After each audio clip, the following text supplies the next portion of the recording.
වැල්ලවත්ත කොටි සැමරුම පලස්තීන සහයෝගිතා ව්‍යාපාරය තමා ආරම්භ කරලා තියෙන්නේ. 2022 ඉඳන් තමයි මේක කරලියට ඇවිල්ලා තියෙන්නේ. හොයලා බලද්දි මේකට මැදිහත් වෙලා තියෙන්නේ අරගලයට බිරියානි දුන්න පලස්තීන සහයෝගිතා ව්‍යාපාරය. යුද්ධය ඉවර වෙලා අවුරුදු 17ක් ගිහිල්ලත් සිංහල මිනිස්සුන්ගේ වගේම දෙමළ මිනිස්සුන්ගේ හදවත්වලත් කිසිම ප්‍රශ්නයක් නැහැ. මේක ඇතුළේ එහෙම බලද්දි යම් කිසි අරමුණක් තියෙනවා.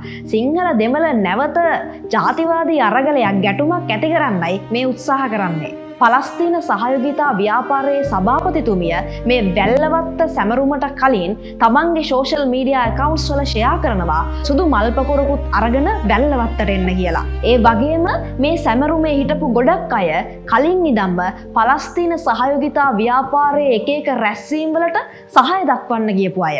මෙන්න මේ වගේ අන්තවාදීන් අපි මුලින්ම අඳුන ගන්න ඕනේ. යට ගියපු ප්‍රශ්න නැවත ඉස්මතු කරලා සිංහල මිනිස්සුන්ගේ හිත්වල වගේම දෙමළ මිනිස්සුන්ගේ හිත්වලත් නැවත ජාතිවාදී ආකල්ප රෝපණය කරන්නයි මේ උත්සාහ කරන්නේ.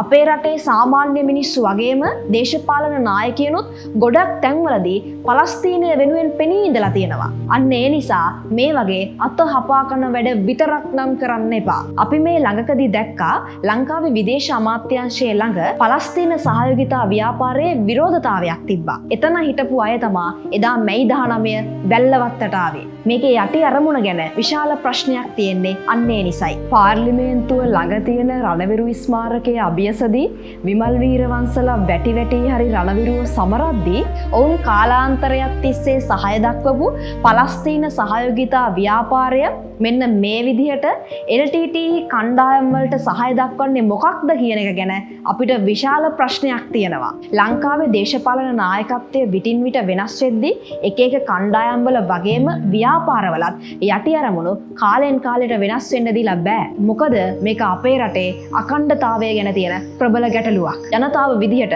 ඔබ සබුද්ධික වෙන්න ඕනේ. හොඳ වේසෙන් එන ගොඩක් සංවිධානවල වගේම ගොඩක් ව්‍යාපාරවල එකම ව්‍යාපාරය ඔබව රවට්ටන එක වෙන්න පුළුවන්. මේ රට දෙකඩ කරන එක වෙන්න පුළුවන්. බෙදුම්වාදය නැවත ඉස්මතු කරන එක වෙන්න පුළුවන්. ඒ නිසා මේ පිළිබඳව ජෙන්සී අපි අවධානයෙන් ඉන්නවා.